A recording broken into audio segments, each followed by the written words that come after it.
Hello there, my name's Matthew Siotis, and this is my online presentation for assignment 3 in the LibGuides.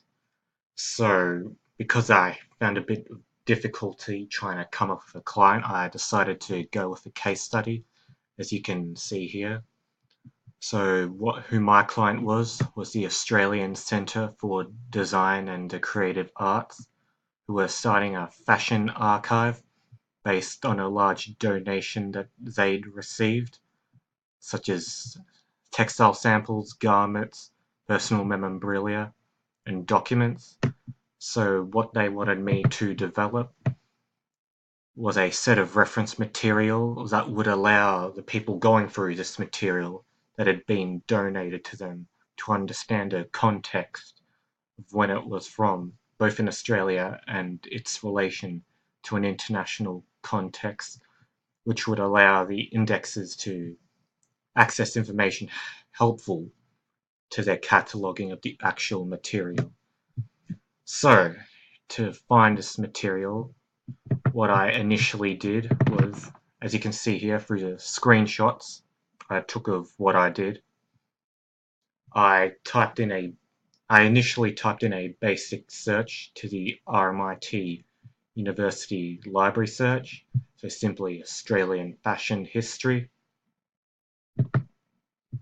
And so these were the initial results that showed up.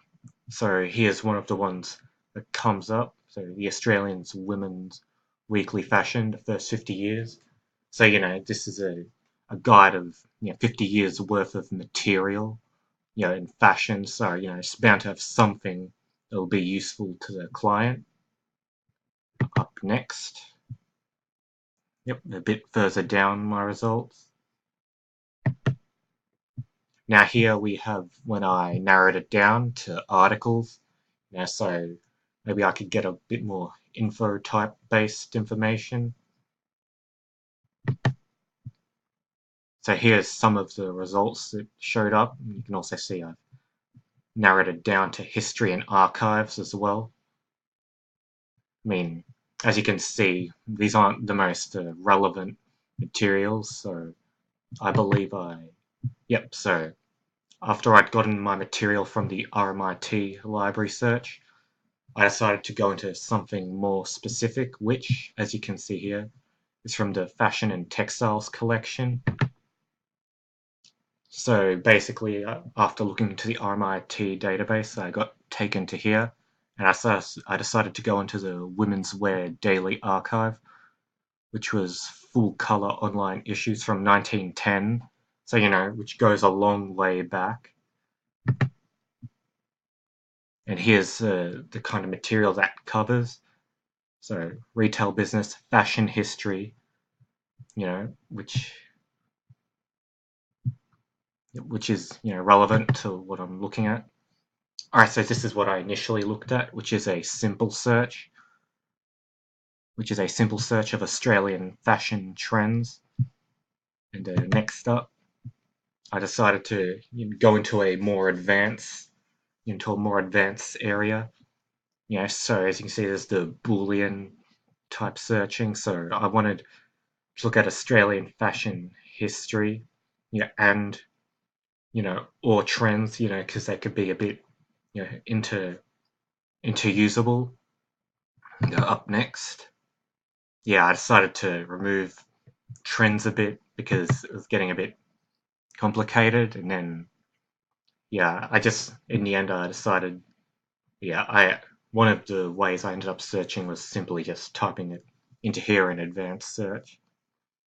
Alright, so that's about it. So coming up next, I will show you some of the results I had. Okay, here's the current libguide with all the sources I've currently found. You see it's in a section, so here's one section which is about how it relates to an international context. Here's one which is about how it was in the 70s and 80s. Here's one that spans from 1880 to 1920.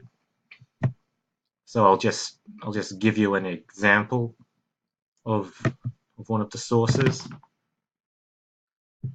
Okay, so right here, so while it's loading, I'll explain what it is. So this is an article from 1955, which was about Australian lingerie styles following American trends, which I believed, this is an actual newspaper article from 1955.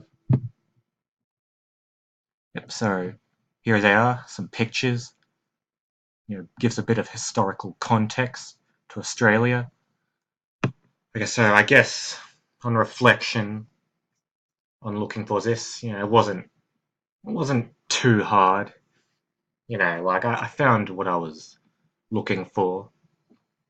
Like so. Basically because of my previous knowledge of the database and what I'd learned, I saw that there were more specific areas that you could look into. So you click fashion, on the RMIT library page, and then it takes you, into a more specific set of databases, where I started to go into the women's wear because, that was very specific to what I was looking for. So, I guess it, shows that, like, like these databases, extremely specialized, like there's a highly specialized relevant database for everything. So combined with the right skills and when you look in the right place, you can find, relevant material even if you're not the most interested in the topic, which is what you can say for me and fashion. Alright, so that's about it. Hope you enjoyed this. See ya.